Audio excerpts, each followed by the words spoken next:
Shalom bagi Bapak, Ibu, dan anak-anak, sahabat Kristus yang dikasihi Tuhan. Salam jumpa dalam santapan harian keluarga di hari ini.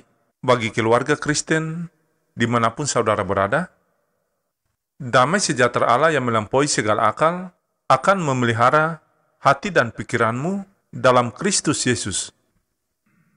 Sahabat Kristus yang diberkati Tuhan, mari kita berdoa sebelum mendengarkan firman Tuhan. Di saat ini ya Aba, ya Bapa, Allah Tritunggal dalam Yesus Kristus, kami hendak membaca firman-Mu dan mendengarkan santapan harian keluarga. Kami mohon terangi hati kami, rasio dan pemikiran kami dengan Roh-Mu yang kudus, sehingga firman-Mu merubah karakter hidup kami untuk kemuliaan nama-Mu. Amin. Sahabat Kristus yang diberkati Tuhan, pembacaan firman Tuhan di saat ini terambil dari Roma pasal 14 ayat 1 sampai ayat yang ke-10. Beginilah bunyi sabda firman Tuhan. Terimalah orang yang lemah imannya tanpa mempercakapkan pendapatnya, yang seorang yakin bahwa ia boleh makan segala jenis makanan, tetapi orang yang lemah imannya hanya makan sayur-sayuran saja. Siapa yang makan, janganlah menghina orang yang tidak makan, dan siapa yang tidak makan, janganlah menghakimi orang yang makan, sebab Allah telah menerima orang itu. Siapakah kamu, sehingga kamu menghakimi hamba orang lain? Entahkah ia berdiri, entahkah ia jatuh, itu adalah urusan tuannya sendiri. Tetapi ia akan tetap berdiri, karena Tuhan berkuasa menjaga dia terus berdiri. Yang seorang menganggap hari yang satu lebih penting dari hari yang lain, tetapi yang lain menganggap semua hari sama saja. Hendaklah setiap orang benar-benar yakin dalam hatinya sendiri. Siapa yang memegang pada suatu hari yang tertentu, ia melakukannya untuk Tuhan. Dan siapa makan, ia melakukannya untuk Tuhan, sebab ia mengucap syukur kepada Allah. Dan siapa yang tidak makan, ia melakukannya untuk Tuhan, dan ia juga mengucap syukur kepada Allah. Sebab tidak ada seorang pun di antara kita yang hidup untuk dirinya sendiri, dan tidak ada seorang pun yang mati untuk dirinya sendiri. Sebab jika kita hidup untuk Tuhan, dan jika kita mati untuk Tuhan. Jadi baik hidup atau mati, kita adalah milik Tuhan.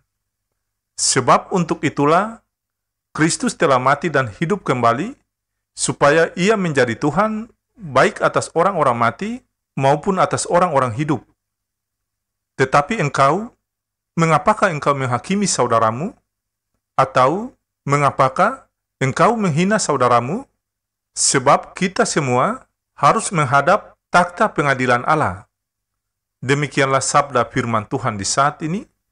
Tetapi hendaklah kamu menjadi pelaku firman dan bukan hanya pendengar saja. Sebab jika tidak demikian, kamu menipu diri sendiri. Amin.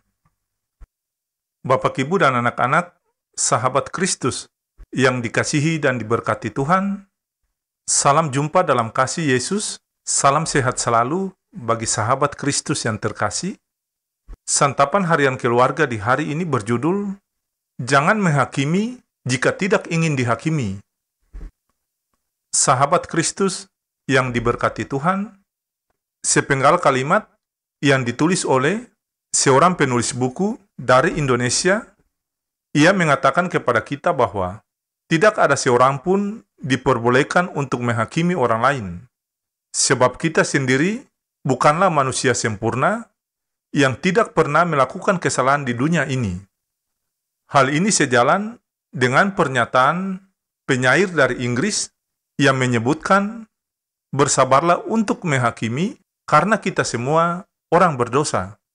Tidak hanya itu, seorang penulis terkenal dari Inggris lebih tegas lagi mengatakan, kita semua memiliki dosa rahasia kita, dan jika kita mengenal diri kita sendiri, maka kita tidak harus menghakimi satu sama lain dengan kasar.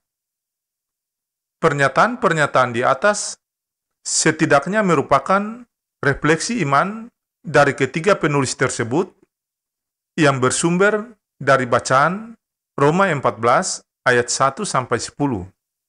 Bapak, Ibu, dan anak-anak, sahabat Kristus yang dikasihi Tuhan, dalam suratnya, Rasul Paulus mengungkapkan hasil pengamatan dan hasil analisanya terhadap kehidupan jemaat di Roma yang ternyata memiliki perilaku hidup yang saling menghakimi. Saling menghakimi tidak hanya terjadi antara jemaat Kristen asal Yahudi, tapi juga non-Yahudi yang berdebat soal makanan. Jemaat juga menghakimi hamba orang lain. Sahabat Kristus yang dikasihi Tuhan, semua ini menegaskan kepada kita bahwa sebelum kita menghakimi orang lain, hakimilah diri kita sendiri.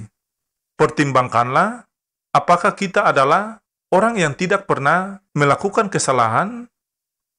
Ingat, ketika ahli Taurat dan orang Farisi membawa perempuan yang kedapatan bersinah kepada Yesus, dengan tegas Yesus katakan, "Barang siapa di antara kamu tidak berdosa, hendaklah ia yang pertama melemparkan batu kepada perempuan itu."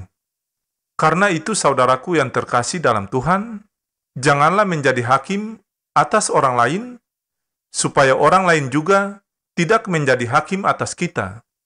Sebab, ukuran yang kita pakai untuk mengukur orang lain, itu juga akan dikenakan kepada kita. Ya Tuhan Yesus, mampukanlah kami untuk tidak menjadi hakim atas sesama kami. Kiranya hati kami berlimpah sukacita. Allah sumber damai sejahtera, Gembala agung segala domba, yaitu Yesus Kristus Tuhan kita, kiranya memperlengkapi kamu dengan segala yang baik, untuk melakukan kehendaknya, dan mengerjakan di dalam kita apa yang berkenan kepadanya oleh Yesus Kristus. Amin.